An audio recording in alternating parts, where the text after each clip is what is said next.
Hey everyone, welcome to another session of CeerazzleDazzle Physics. In today's session, we're going to be talking about Hooke's law and elasticity. So let's start off with the following scenario. Let's say we give you a spring, coiled up spring. They exist in car suspensions and beds, springs and cushions. Right, and we attach it to a clamp stand. So there is our spring. Let's say the original length of the spring. If I were to take a ruler and measure the length of the spring, its original length is L. Let's call it L. Right, what happens when we add masses to the spring? So let's add some masses to the spring. So we're going to add some masses to the spring. There we go. So now look, my second diagram, we can see the spring has now extended now that I've added some masses to the spring here. Yeah, so we've added some masses. The spring has now got larger. Let's call now the length of the spring F. Yeah? So we'll say L is going to be original length, and we have F is going to be the final length.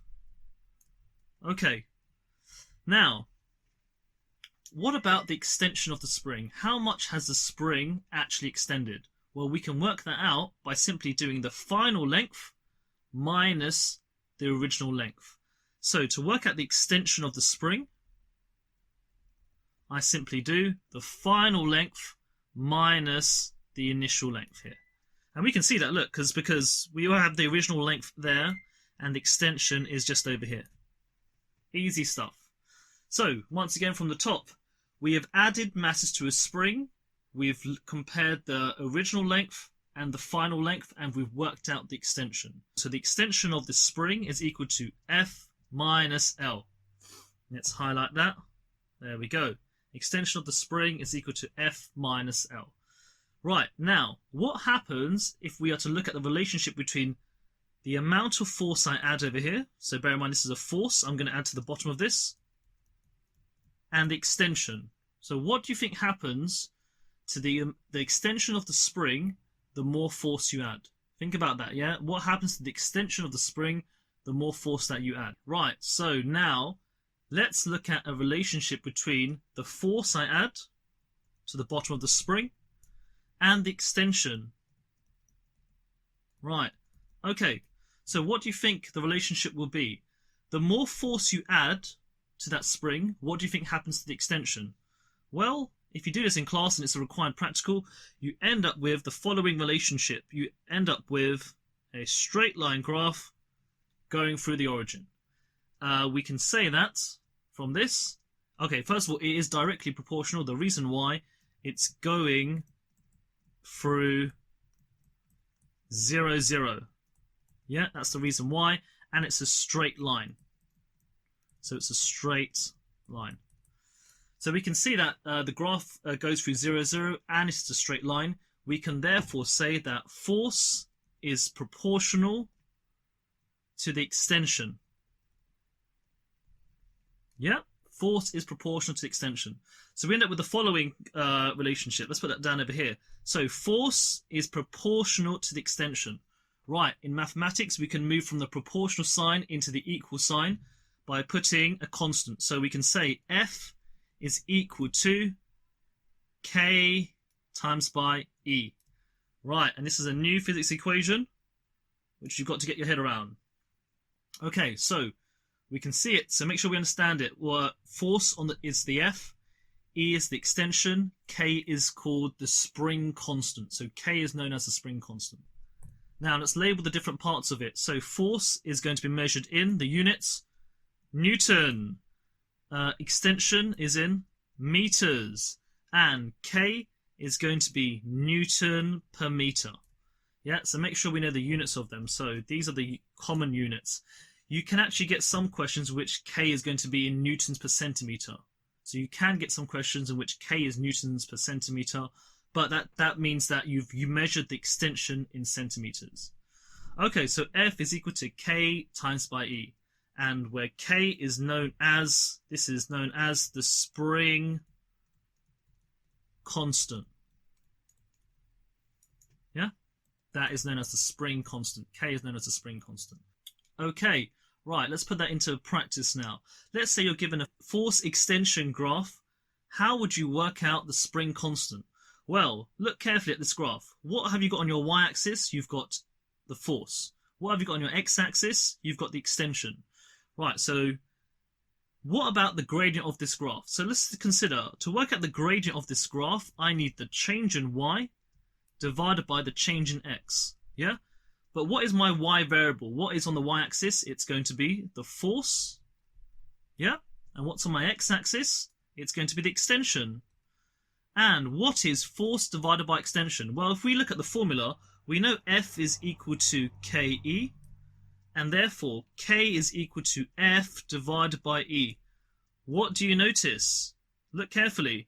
We can see that the spring constant is given by force over extension, which is therefore the gradient of the line. So yes, the gradient of a force extension graph is known as the spring constant. Happy days. So the gradient of a force extension graph equals the spring constant.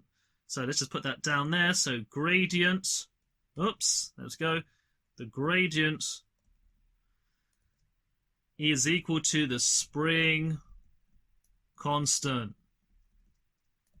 Wonderful. Yeah, so if somebody gives you a graph to work out the value of the spring constant, you simply drop the line, pick 2 points, pick large points. Your triangle has to be quite large. And from here, you're going to work out the gradient of that line, and that will be equal to the spring constant. Okay, so let's test our understanding. See if we can apply what we've learned previously to this question. So the question is this: from the force extension graph, calculate the spring constant. So from this force extension graph, calculate the spring constant. Right, so what do you know? You know already that the gradient of so we know the gradient is equal to the spring constant. So that's all we need.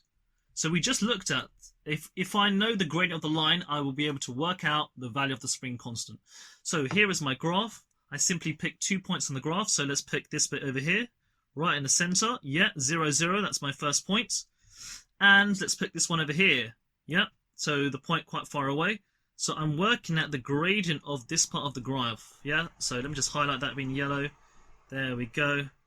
There we go. So we're working at the gradient of this line over here. So the gradient is equal to the value of the spring constant. So the gradient of that line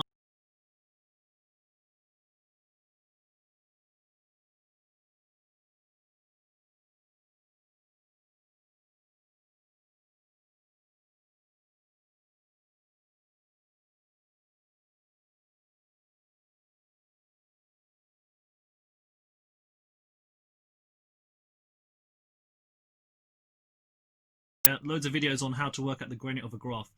So 10 minus 4 divided by 10 minus 0 divided by 4. Anyone? What's the answer? I'm so rubbish at maths. 10 divided by 4. Bang, we've got 2.5. That's our value of the spring constant. Right, we're not over. It's not over yet. We're missing the units. So what is the spring constant measured in? We know that the spring constant is force divided by extension. So therefore, it will have to be newtons per meter. So the answer is going to be newtons per meter. And here we go. So the answer for this question is 2.5 newtons per meter. Look, I've got the newtons from over here and the meters from over there. Obviously, if they give you a graph which the extension is in centimeters, you have to change that value. Okay, so what happens when you continue to extend the spring? What happens when you continue to extend the spring? What will actually happen? Well, surely we notice if I continue to stretch out the spring, eventually it reaches a point in which it will not return back to the original position. Yeah, so you extend it too far, it will become deformed. So the graph slightly will change. It won't be a straight line. So the graph actually looks like this. So it starts off with, yes, the same as before. We have force over here. And we have extension over here. Right, initially, the graph is straight. It's a straight line. Happy days. But then the graph starts to curve off. Yeah? Because it's not going to remain the same. There's a couple of points to note on this graph. The last point at which the line is straight, so the last point at which the line is straight, this is called the limit of proportionality. So LOP is equal to limit of proportionality. That is the last point at which the line is straight. I know that's not a great graph, but it's the last point at which the line is straight.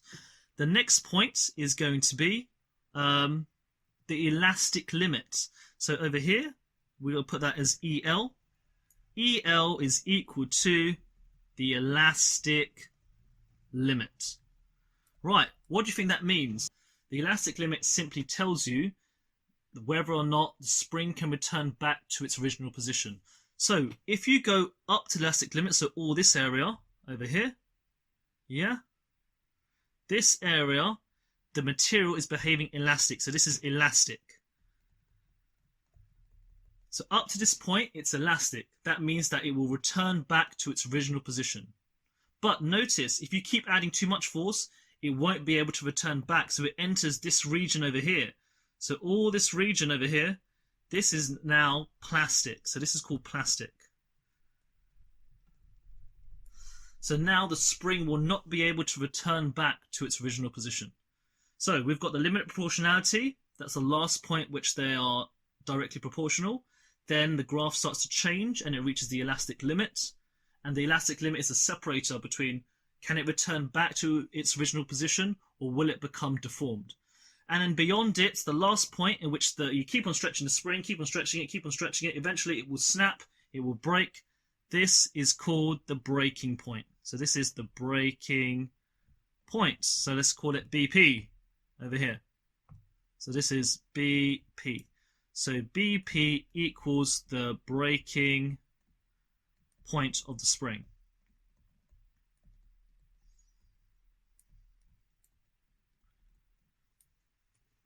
Okay, so let's have a quick summary before we go. So number one, the first thing we did is scrolling up to the top. Here was the practical. So you have a spring, you then attach weights to it, you measure the final length. You calculate the extension by doing the final length minus the initial length. Then you plot a graph of force versus the extension. Yeah, so now we have a graph of force versus extension. That, because it's a straight line graph going through the origin, you end up with the following. Force is proportional to extension. Yes, force is directly proportional, actually directly proportional to extension. This is known as Hooke's law. So this is actually Hooke's law. Yeah, so someone asks you what is actually Hooke's law? It's F is equal to Kx. So F is proportional to E, and we know that there is a constant which relates them. That constant is known as the spring constant. So that constant is known as the spring constant. The units of force are newtons, the units of K are newtons per meter, the units of extension is meter. You can get some variation in which E is measured in centimeters and K is measured in newton per centimeter. Then we have force extension graphs. Right, so let's say if someone gives you a force extension graphs, they might ask you to calculate the spring constant. To calculate the spring constant, you simply work out the gradient of the graph. Why? Because the gradient is force over extension. Therefore, it is going to be F over E, which is K. Because if you rearrange that formula, we can see that K is F over E. So the gradient of a force extension graph is the spring constant. Scrolling down, from let's say we did an example, we worked out the spring constant using this. I simply worked out the gradient of the graph. Easy stuff. I use a large triangle. Last of all, what happens when you continue to stretch the spring? We now have this now. So if we stretch out the spring, we continue to do it, there are 3 points you have to note. One is the limit of proportionality, one is the elastic limit, and one is the breaking point. The limit of proportionality is the last point at which force is proportional to the extension. The elastic limit is the point which determines if the spring can return back to its original position or not. And last of all, the breaking point is the point at which the spring breaks. And that's it for today's session. I shall see you next time for more cool CeerazzleDazzle physics. Goodbye.